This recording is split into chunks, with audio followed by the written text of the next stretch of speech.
Hello, Ben here. Hope you've had a good week and welcome to episode 14 of Benjy's Cafe podcast. Joining me in Benjy's Cafe this week is the broadcaster, author and teacher, Bobby Seagull. Bobby has published 2 books, Monkman and Seagull's Quiz Book and The Life-Changing Magic of Numbers. He is a regular contributor on Channel 5's Jeremy Vine Show and Sky News, and Bobby has appeared on popular game shows Richard Osman's House of Games, Pointless Celebrities and in Countdown's Dictionary Corner. In 2023, Bobby was a contestant in Channel 4's Hunting for Stand Up to Cancer and has also appeared in BBC Two's Pilgrimage. In this episode, we discuss the power of numbers in everyday life and the importance of enthusiasm and positivity.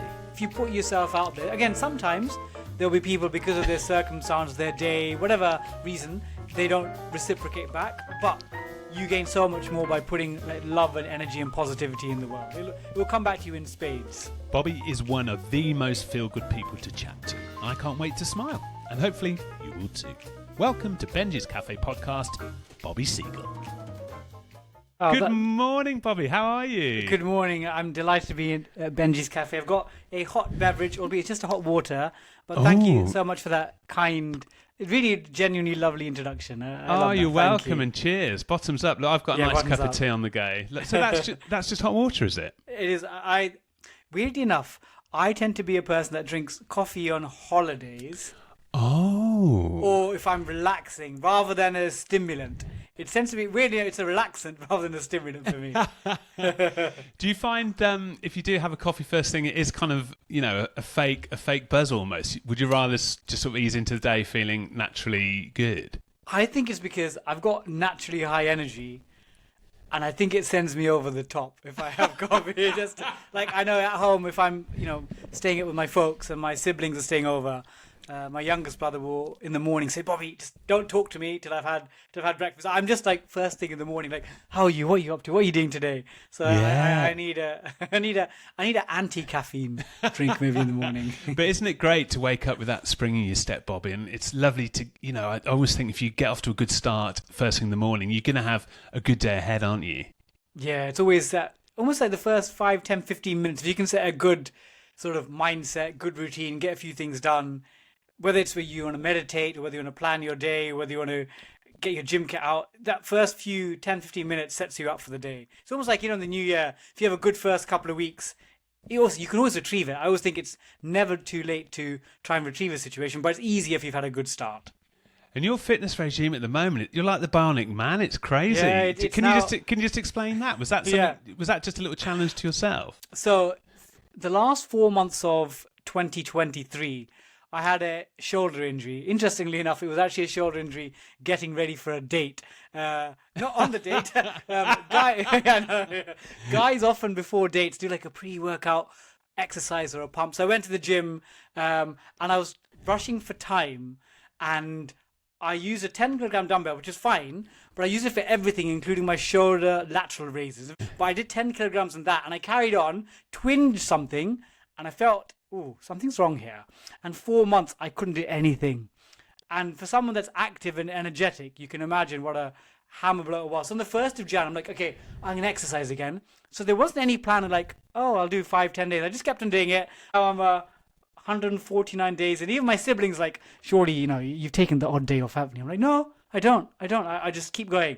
I know there'll come a time where, because of work or travel, it may not be possible, but I'll wait for that moment to happen. So it's 149 days as of recording now, but hopefully by the time this comes out, I'll be well into the 150s and 60s. Oh, you'll be there. You're flying. I'm 400 days alcohol free today. Oh, well done. Thank you. And it's really what I love is when you see that number increase, it kind of spurs you on even more. Like with your fitness quest at the moment, it's just fantastic. And it just goes to show, doesn't it? If you set your mind to something, you can do it. And I always think, especially with exercise, no matter how tired you are, invariably it doesn't half make you feel better, doesn't it? If you can just push through that initial, oh crikey, I'm not in the groove today, but it just sets you up, doesn't it? It does. And Joe Wicks, who many of us like myself in lockdown uses workouts, he has this phrase where you never regret a workout. Obviously, if you get injured, that's different, but the reality is most of the time you might feel a bit groggy before, a bit tired, but once you've done it, you feel great. You've got the endorphins, you've got that sense of achievement. So I think it's anything that you're doing. If you get a streak, it's quite liberating to like, next day, the next day. And it's got this own momentum. It pulls you through. Like, again, well done for your 400 days. Oh, thank you. Well, already, just what we're in, we're like 5 minutes into the chat. You've got me smiling like a Cheshire cat already, Bobby. No. What I would love to say is that whenever I see you on TV, certainly when I watched you on BBC Two's Pilgrimage, your energy and enthusiasm is infectious, Bobby. And I just want to know, is that like a family trait? Has it always been in the family, or is it something that you developed through your education in the early years, your zest for life? It's a great question in terms of where's it come from. So I always think as an educator, as a teacher, there's obviously a combination of nature, our genes and what we're sort of given, but also our nurture, our environment, and the people around us. And with my energy, I would say, like, obviously, like, our parents form a huge part of us, and our siblings and our relatives. My mum's always had this sort of like, she smiles like a Cheshire cat all the time. Quite like, I'm like, why are you smiling, Mum? It's like, it's a funeral. Don't smile, Mum. She's always smiling. My dad's quite cerebral and thinking, and like, if you ask him a question, he'll take a couple of beats to think about it and then come. His mum's like, we'll answer before you've even asked the question. So I think there's obviously a combination of that sort of like deep thinking for my dad, but that sort of real energy and positivity. I'm trying to think back my earliest memories when I'm 4 or 5. I've always been someone that's chatty, that will talk to someone just instinctively. But as I've got older, I realized that it makes life so much easier if you're positive to people. Like, from childhood, it was something that was part of me, whereas now as an adult, it's part of who I am naturally. But I also realized that it just makes life easier, because then you form connections, you form bonds, and that's always been me. Like, even when if I'm buying an ice cream yesterday, I was buying an ice cream in Stratford, and there was a lady called, the lady who was serving it, I was asking her, what's the most popular ice cream today? And she's like, someone's asking me a question, not just, and she, it's a sundae today. The ice cream sundae is very popular. Then I said, what's your favourite? What do you enjoy? She said, I have too much ice cream. And then I got a lovely 3-minute conversation while she was making this Ferrero Rocher sundae. And my sibling and my cousin who were with me, they're looking at me like, Poppy's a bit strange. But they can see that it lightened the mood and made everyone feel better. So it's who I am, but I also realise it makes life much easier. And it's so easy, isn't it, to hold yourself back, to conform to what society thinks of, is it, am I being too forward saying hello? But invariably, it can give somebody such a little lift for the day, can't it? And like you said, making that connection yesterday, I love doing that. And people might think, oh God, who's this tall odd bod from Birmingham? But invariably, I get something from it as well. And it's just those little connections, I think, are so beautiful in life, aren't they? Yeah, and I think it's, if you put yourself out there, again, sometimes there'll be people, because of their circumstance, their day, whatever reason, they don't reciprocate back, but you gain so much more by putting like love and energy and positivity in the world. It will come back to you in spades. There's no harm in just a little good morning or a little smile when you bump into people. Exactly. And again, as a teacher, I sometimes have students that are behaving quite badly and inappropriately in lessons. And I always have I need to clamp it down, stop it because it disturbs the lesson. But also, I'm also thinking, there's probably some reason there why they've maybe had, maybe they got, kicked out of the house without any breakfast this morning, or they're arguing with their siblings. So you're trying to work out the balance between, you want to make sure that other people get on with their lesson, but at the same time, you want to realize that there are other things going on that you may not be fully aware of. You teach now, Bobby, and I'm sure you inspire hundreds and hundreds of children with your passion, with your energy. Looking back to your education, were there any teachers that inspired you that you look back and think, crikey, they really helped me in my formative years? So let me think. So there's one teacher in primary school and 2 teachers in secondary. So the one in primary school, Sir Alex Ferguson, the Glaswegian football manager, very stern, but clearly created an environment where everyone loved him and adored him, and probably feared him a bit.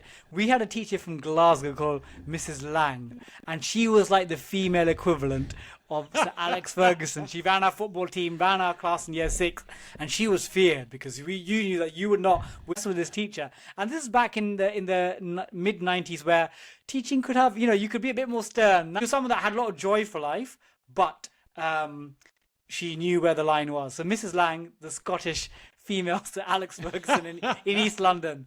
So she was my primary school teacher, Ben.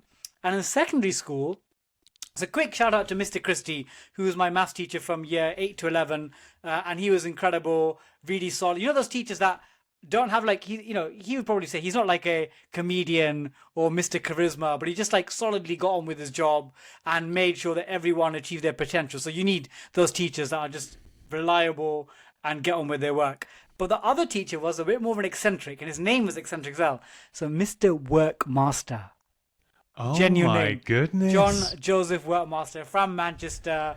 He had almost like Brian May's hair. Yeah, the big perm. Big the big perm, hair. yeah. All black, Mancunian accent. Always smell of coffee constantly. I'm sure bacon sandwiches. He would eat bacon sandwiches and drink coffee. But he had this like incredible zest for mathematics. So he's one of the reasons that I not just became good at maths. He was my form teacher, so he didn't teach me maths, but every form lessons. In England we have form lessons in the morning and a break and at lunchtime where a teacher takes your register for the day, gives you messages. But he had this real passion for maths and life where he would cut, in form time, he would do the register, do the announcements, and then go through put some problems up on the board, and everyone's like puzzling away.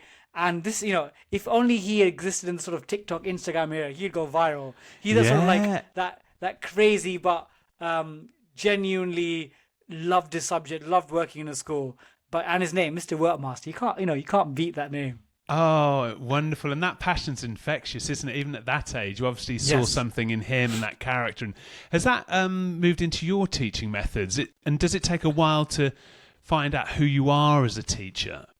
Yeah, because with teaching, it's almost like acting in the sense of, obviously, when people act, the best roles they play are the ones where they can draw upon their own lives and their own stories. Because then it's not like you're putting on, it's not like 100 steps between you and the person you're putting. Whereas if there's a few steps, you can sort of immerse yourself in that mindset very quickly. And I think the same thing with teaching.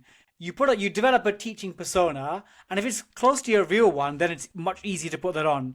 I think in my first year, I thought, I'm super smiley, I'm going to be strict. And actually I found it very challenging because I was strict, but I was like unsmiley strict. So for the first few months, it didn't really work because I was trying to be someone that I wasn't. Yeah. And then slowly I tried to think about the teachers that inspired me. So Mr. Christie, he was tough, but he always made sure that students hit their marks, hit their deadlines. So I realized, okay, as a teacher, I need to hold my students accountable. But I brought, and with Mrs. Lang, the Scottish teacher, but with my Mr. Workmaster, that sort of, he always brought his pure passion. He's a maverick. And I would say, to be honest, maybe one of the sad things about teaching now is that those maverick type teachers aren't really encouraged because the school's got curriculums to follow. They've got to follow particular lesson plans and meet particular objectives. So those teachers that are maverick they're almost like a relic from a bygone era, but it means that you lose that magic of teaching a little bit sometimes. But I've tried to, because I'm now a part-time teacher. I used to be a head of department. When I was head of department, I had to be a bit more straight. But now as a part-time teacher, I can be a bit more maverick. And the head teachers always want me to bring that, almost that enthusiasm and that je ne sais quoi to the lesson. So that's closer to who I really am. So it means that I'm not pretending to be someone. I am myself, but obviously I'm Mr. Seagull. I'm not Bobby to my students. But yeah, I think it's adapting. And again, it will evolve. As I get older, I settle down, have children. I assume I'll change my persona. I think it's just like life. We adapt. We change. We're not, Ben of 10 is different to the Ben of 20 to the Ben of 30. So we all change, but we retain who we are along that journey. And the children must absolutely adore you, Bobby. It must be so rewarding for you as a teacher as well to see them develop. Is it almost as rewarding seeing their life skills develop, their personal confidence, as it is maybe to the subject that you're teaching them? In some ways, I would say actually it's probably more rewarding seeing them develop as individuals, because whilst I obviously love maths and I want to be the embodiment of positive attitude towards mathematics, the reason I changed careers at 30 to become a teacher was I have a passion for supporting people, and I really want my friends, my family all to flourish, and young people, children, are the ones who have the most... They're the ones with the most inflection points. You can make a huge impact on young people. Sometimes, sadly, you see in society with the wrong influences, they end up not being where they want to be. But with the right people, right support, right teachers, these young people can flourish. And I had one example from, in fact, a couple of days ago. I went to a local, it's called Three Mills in East London, where they actually filmed, in fact, it's where next door they filmed Celebrity MasterChef. Oh, so yeah. There's a film studio there in East London. Yeah. I think I've auditioned there in the past. Oh, really? Okay, yeah, yes, there's a film studio. Yeah, Three Mills wow. Island. And the Three Mills were mills that made threshed gin for London's gin trade. In fact, I think 90% of London's gin at one stage came from these three mills. And one of the mills now is converted to a school. And I used to be a head of department there. And there's one student of mine, and I won't say her name, if she ever wants to publicly acknowledge her story, but she was someone that came from a really challenging home environment, a broken home. And the school, to be honest, had sort of written her off, saying this child is not, if you just get her through school, that's an achievement. But I remember I used to spend a lot of my break times and lunch times with her, helping her with her maths, helping boost her confidence, saying, oh, you can do it, you can achieve anything. And I moved on from that school. But before I left, she gave me once a giant custard cream biscuit. So if she's ever listening, she'll know who she is. Giant custard cream biscuit. And then about 7-8 years later, Ben, I got an Instagram DM from someone. And the thing is, I don't see all my Instagram DMs, but sometimes I'll oh, okay. I checked this out and said, oh, you may not remember me. My name is ABC. Maths teachers always say ABC. My name is ABC, and you taught me and you really supported me. I'm now at university. I'm doing a teacher training degree. I'm probably going to be a teacher, but I'm definitely going to get a degree. And you're that teacher that really believed in me. And a couple of days ago, I went to the Three Mills, and I went for a coffee in one of the coffee shops there. And one of the staff said, oh, that student there, she sometimes works here. She raves about you to this day. And that's when you know that you've made an impact, when a child, who's now a young adult, is going into the real world, and they still talk about you to people in their workplace. And that's what teaching is all about. We're setting up young people to be intelligent, fulfilled, interesting people that can make contributions to themselves and society. And that's what I'm trying to do, create citizens that are responsible and interesting people. But it wasn't always teaching, was it? Your professional career started in the world of banking, a very different environment. Was there a moment within that period where you thought, this isn't for me, this isn't what I'm meant to be on this world for? And what moment was that? So in my early 20s, where after university, I had a job working as a trader at Lehman Brothers. And coming from a countless estate, I always thought the first objective is I wanted to sort of, not poverty, because we weren't poor, but we financially challenging home environment. And I also thought I want to be in a position where I can earn money, support my family.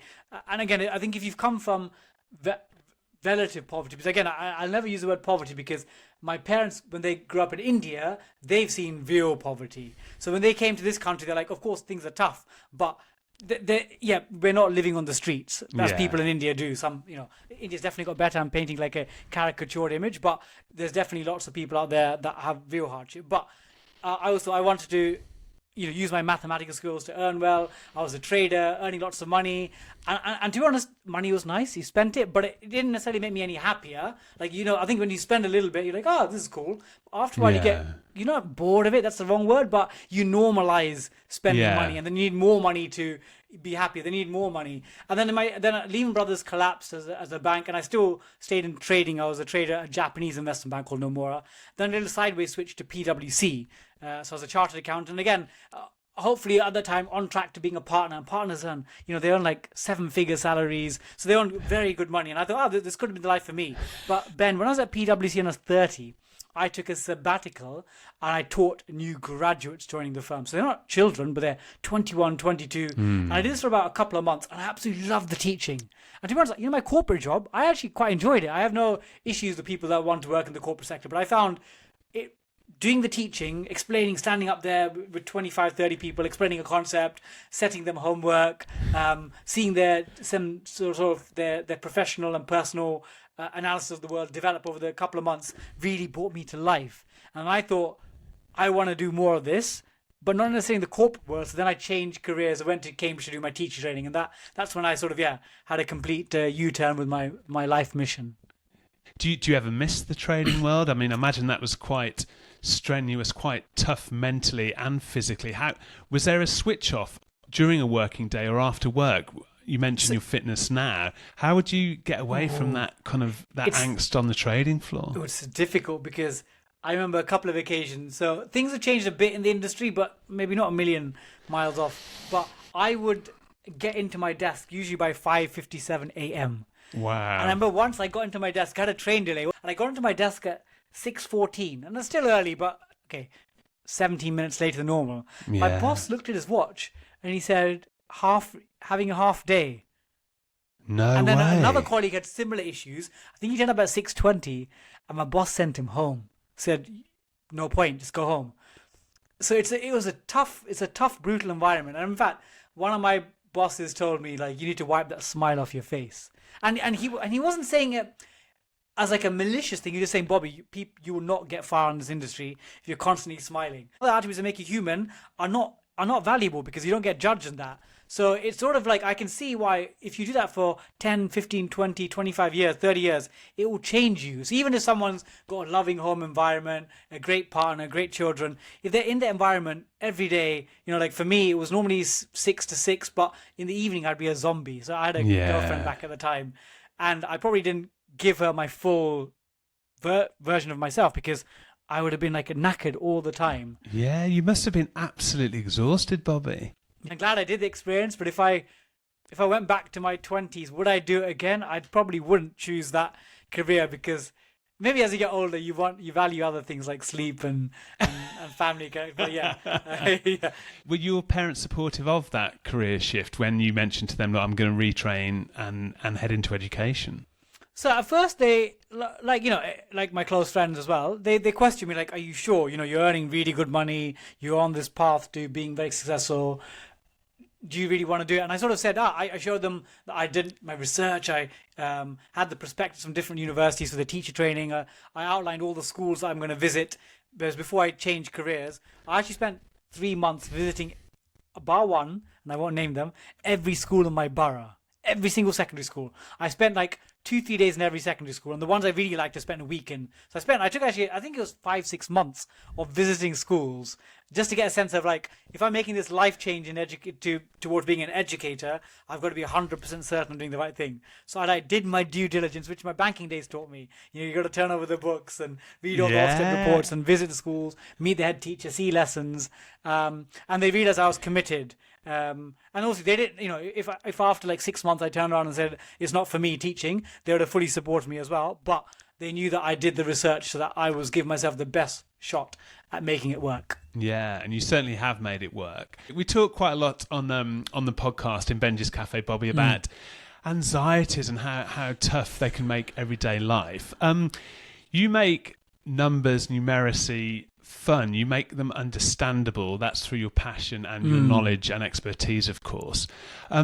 Finances and numbers can cause anxiety, can't they? Do you think that block comes up, if someone's had a bad experience with mathematics at school? They appear so much in, a lot of our daily decisions, right?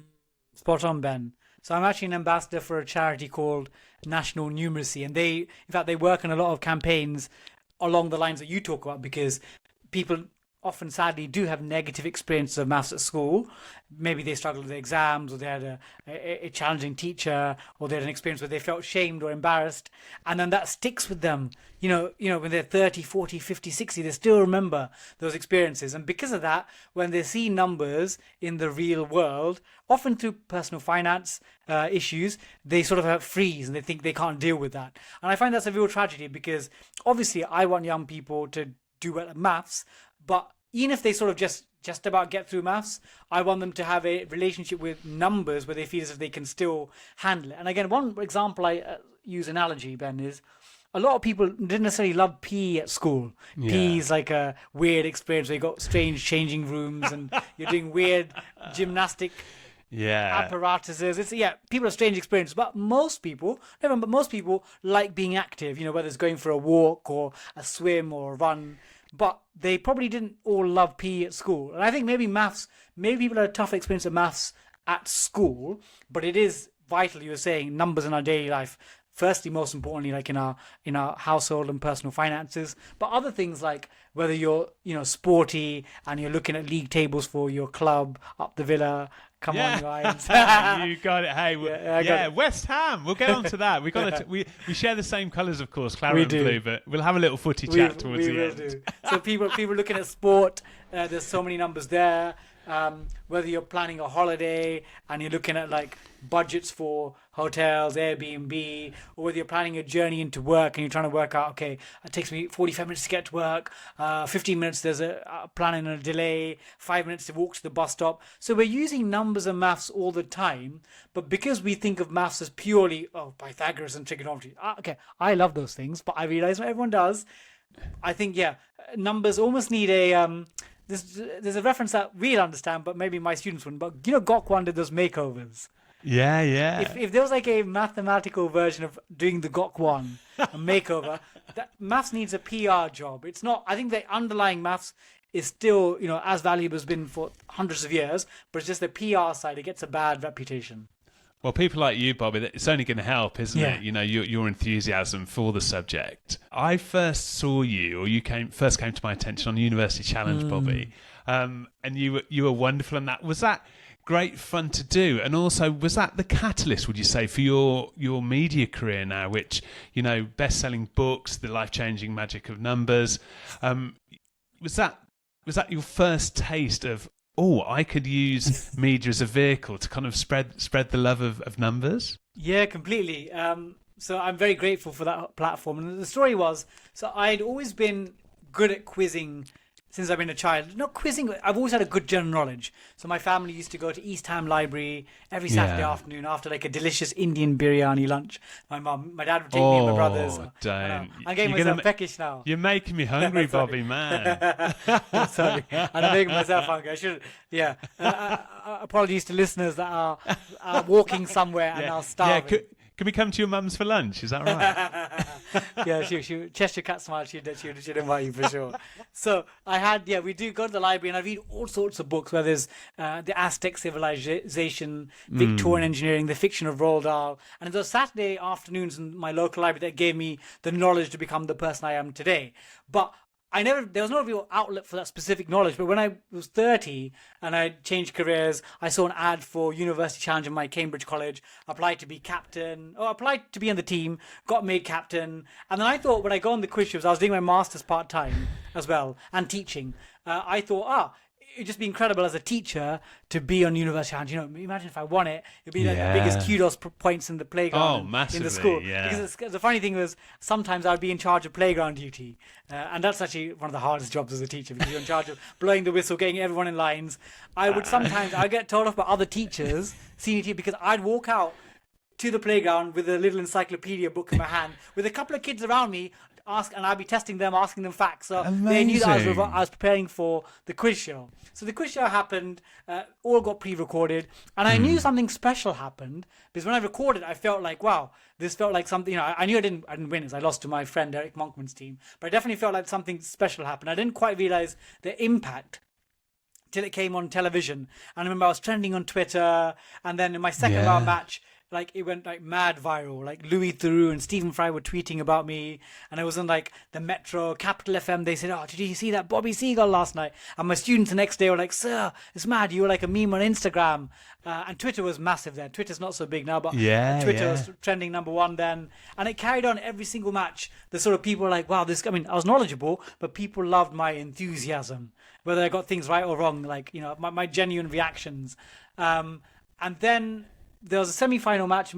My team faced off Eric Monkman from Wolfson College, Cambridge. We lost, but that was actually, I think, the most watched match of University Challenge in the 21st century. We were invited to Good Morning Britain, the One Show, and then it just sort of went on from there. And Ben, I think this is probably the difference between maybe my experience and other people that have gone viral on the show. Because every year, there are one or two people that go viral for usually their knowledge, and like people are wow, this person knows so much. And in my season, we had 2 of us, which obviously doubled the sort of viral capacity.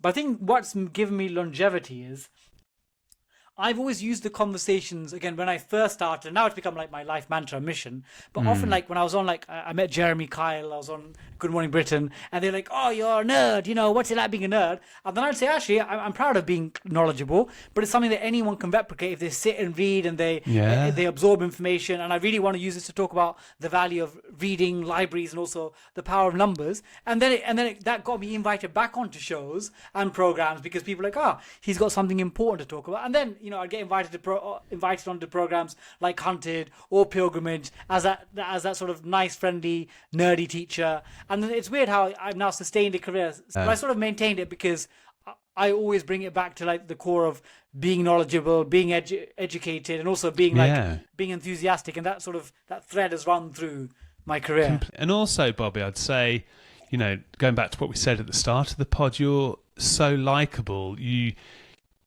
smile, you're happy, and that goes a long way. And people like to be around people who have that positivity, don't they? So even though you're so knowledgeable on your subject matter, I don't think you should underestimate what a great guy you are, because I think that's why you do get asked back to these programs, and hopefully you're proud of that, because you really are. Thank you. In fact, like one of the tweets that the BBC did after one of my matches was, and I actually use this sometimes in my public talks when I talk about my media break.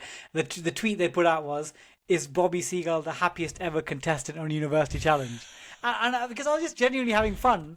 Honestly, the more media work I do, I you sort of adjust a few things here or there on the edges, but it's still pretty much me, which is why I think media work isn't a headache, because I'm not pretending to be. And I've got friends that are, some of my friends are comedians, and they've got a comedian persona. When they go on stage, they're incredible. But off stage, they're quite quiet and calm, whereas I'm just not annoying, but I'm always like energetic all the time. Whether I'm in my gym class or at the bus stop or talking to you, that's always my persona. Well, never change, Bobby, because it's great. You, pleasure. I also want to talk about your podcast.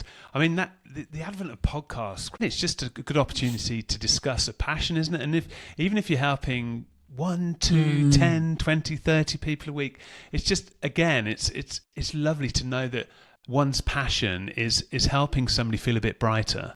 The reality is, if you're making a podcast and you're putting out episodes and people are listening to it, you're making an impact on someone's life. You're making, whether it's one, but you said 1, 5, 10, 100 people, whatever it is, you are making someone's life just a little bit better, because there'll be someone there who's now listening to Benjy's Cafe, where they're like in the drive or they're going to the gym and they're like now laughing or smiling, and they're like, and I do that with podcasts I listen to. I smile, enjoy myself. So podcasts are just a way of spreading a bit of joy about whether it's someone's passion for maths or someone's passion for having great guests come to a cafe like yours. It just spreads joy. I think the more we can spread little bits of happiness in the world, the better.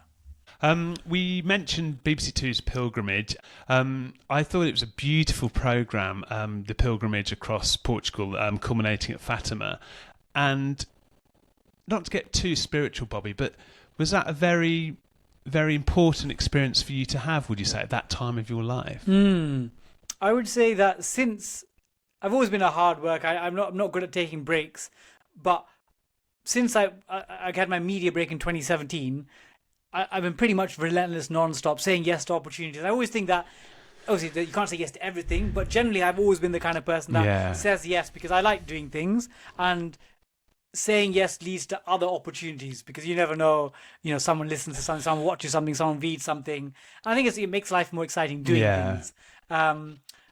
But with Pilgrimage, what I really loved about it was 2 weeks where I pretty much didn't use my phone. Because during the day we're walking, we're talking, so you don't get the chance to really check or engage with messages, emails.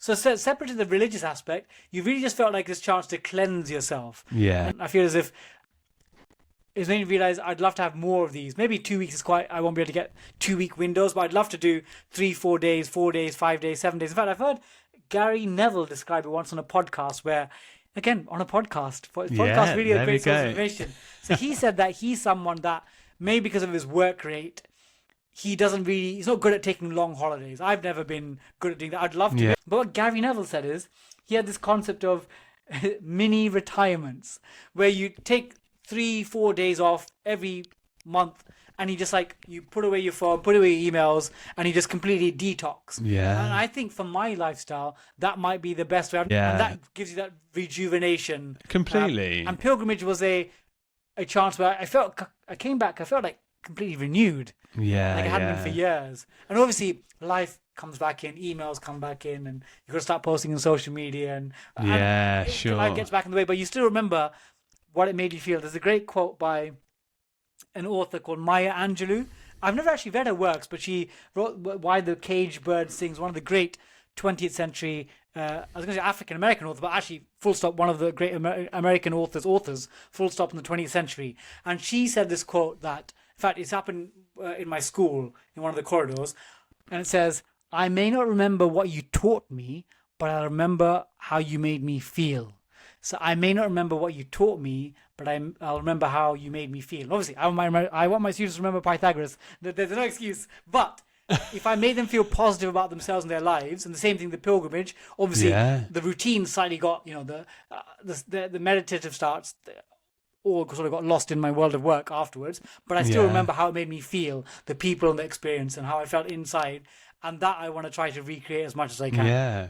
It's so important. Even if people, can't get away for, a little mini retirement, then there's books, there's the beauty of books, there's even a 10-minute walk. There's so many little things that are close to hand that can help us in our everyday life. And if you slow down, take a break, then when you come back to it, you're re-energized. So I love that concept of like energy being one of our most important commodities, and you've got to use it valuably. Again, there are people that give you energy, there are people that take away energy. Again, in our lives, there are people that, again, maybe because of difficult times in life, but you need to make sure that you manage your own internal energy as well. Yeah, and isn't it lovely feeling when you are recharged, just to give yourself a little personal springboard to... And I think with stress as well, like stress, it always approaches us, yeah. our demons, internal, external.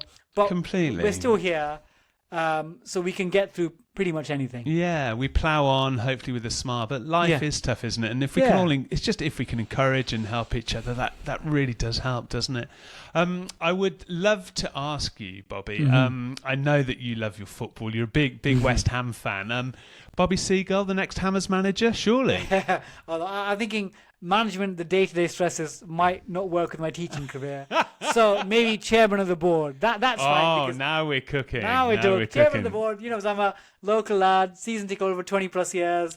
I'm a chartered accountant, so I understand how the books work. Public figure. I think, although at some stage, genuinely, maybe when I've got more time to be on the West Ham board, that would be a legit incredible. So I'm actually an ambassador for the club. I do a lot of education work for the club with the first team players, going into schools and communities. So I can definitely see at some stage. I always think the sort of trustee type and board roles I'd be keen on doing when I've got not less energy, that's the wrong word, but when I'm like taking a step back from public facing work. When I'm doing public facing work, I want to be like doing things with children, with people, on telly and radio. But when I'm stepping away from that, probably at some stage I will do, because it takes a lot of energy to do that. Then maybe those board roles. So West Ham, if you're listening, Oh yeah, let's get the call in quickly. Get the call in. I was chatting to actually another younger brother last night about what sport means to us, and I was just saying actually it's part of your identity. It becomes part of who you are. Like again, whether you watch football with your siblings, your parents, your friends, or you go to games, or whether even if you're just an armchair fan, football in particular, becomes something that's important to your lifestyle, your routine. Sometimes it can play with our mood. We know that. On the down days. But again, that's the human experience. Again, if you offered me the chance that West Ham wins 38 games every season, I'd probably say, actually, no, because you want to experience the highs and lows. You mentioned your mum's cooking, Bobby, earlier in the pod. I love my food. I love to end the Benjy's Cafe podcast weekly chat with just a little question. What are your dinner plans tonight? Are you cooking? Do you like to cook? Do you have time to eat? You're so busy. The thing is, I'm a competent cook, but I rarely cook for others because people probably wouldn't come back again.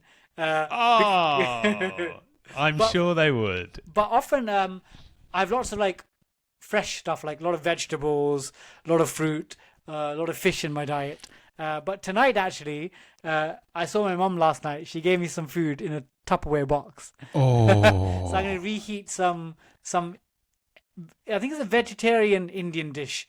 And obviously, Oh I'll make my my own like goodness. fresh salad and vegetables. Yeah, you really help people understand numbers, and also you've really helped my listeners today during our chat understand a bit more about life, about being friendly, about being positive, taking a chance, and doing really what makes you happy to help other people. And I wish you all the success for the future. Hopefully Villa will still beat West Ham next season. Oh. Thank you so much for joining us, Bobby. It's been an absolute joy. Thank you. It's been a pleasure.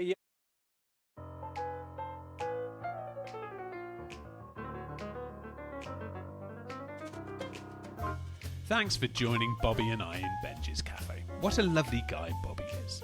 Make sure you hit follow so every episode gets sent straight to your phone. No booking required, available wherever you get your podcasts. Don't forget, a new episode every Tuesday. In episode 15, I'll be joined by the actor and musician Ben Stock. I'll get the kettle on. Have a great day.